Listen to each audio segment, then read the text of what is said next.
What's going on, guys? Welcome back to another episode. So today, Kyle, we have Simon the albino alligator out. Yes. Because she's getting an upgrade. So let's go ahead. What do you say we get her in the pool? Maybe see she'll eat a little bit, and then we'll get her into her new enclosure. Yep, moving day for Simon.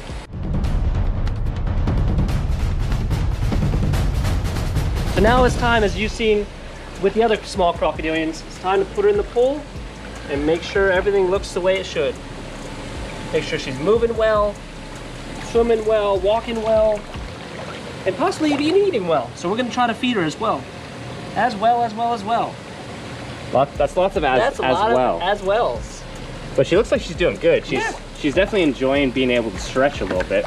For sure. You know, and that's the beauty of the bigger enclosure. She's actually going in Cruella's old enclosure. Okay. But honestly, I don't think she'll be in there long either. These albinos are so cool. Yeah. They're like white dragons. They are so beautiful. And she's walking fine. She's sticking to the shallows. And these alligators are so bold that she's not even trying to take off from us. No, not at all. Let's see what she's like in the deep end. See if she'll just slowly swim.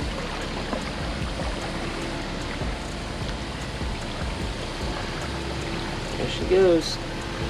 I love when the little babies do that. They just flop the little front legs back. It's like, nope, come back to the shallows. So this shows you how confident and relaxed, I'd say, alligators can be. And also the danger of feeding wild alligators is we caught Simon up, we moved her, and as you can see, she has an appetite in this pool here. So she doesn't care where she is. She doesn't care we caught her up. We're touching her, holding her, taking pictures with her. She loves her food, and she is not afraid to eat it wherever she wants.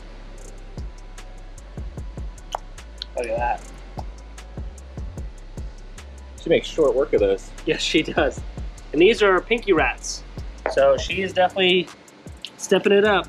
Come here, girl. Look how reactive she is.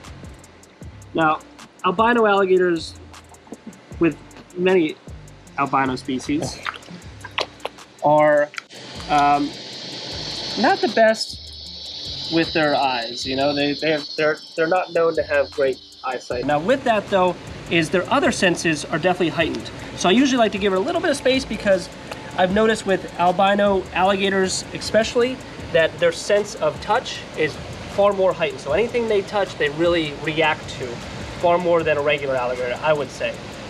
But she is doing really well. And she's, for the most part, she has decent eyesight. You know, she definitely can see a bit, but, you know, not as well. But she is just chowing down everything. So we got chick heads, pinky rats. She does not care. She will eat whatever and wherever, as you can see in the pool here. Now that she has a full belly, what we'll let her do is bask a little bit. We're gonna throw on this lemon here and see if she wants to bask. Now, obviously with the albinos, they can get burned very easily, so you don't want to leave her out too long. But let's see what she thinks of this little lemon here.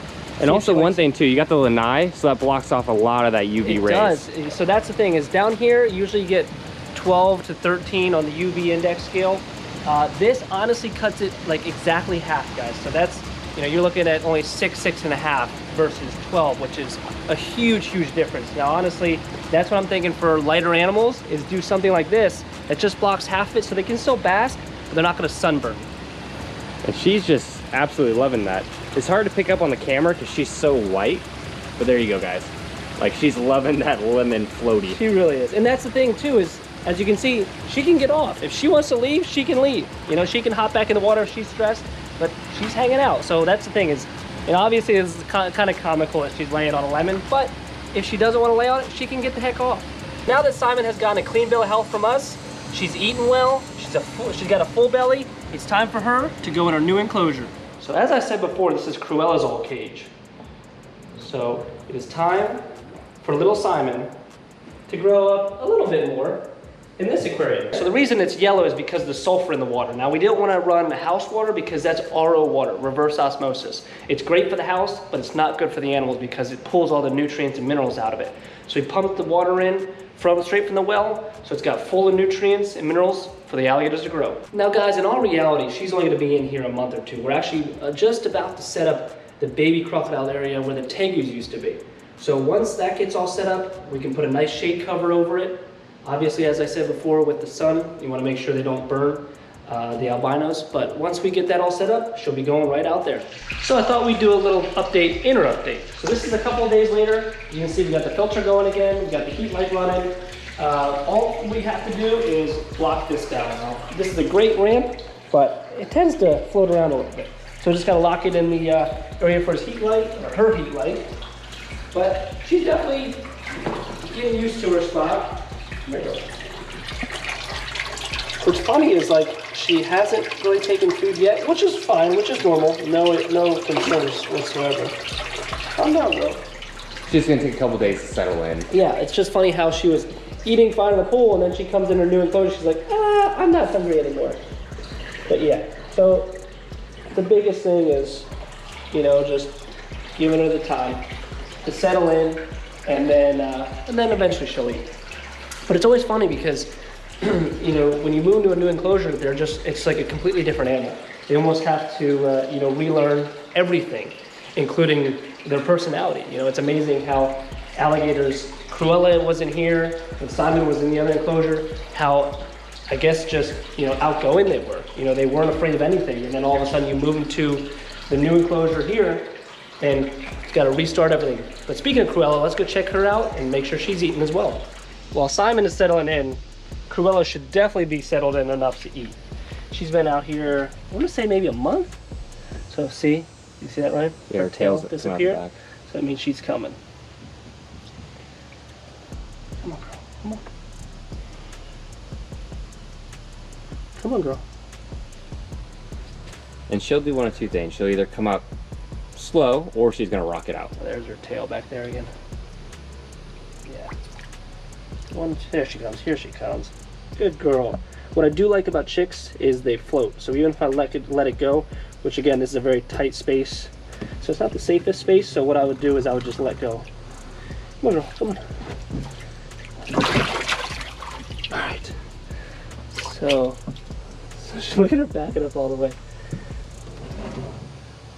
Wow, she is so beautiful. Get that close up.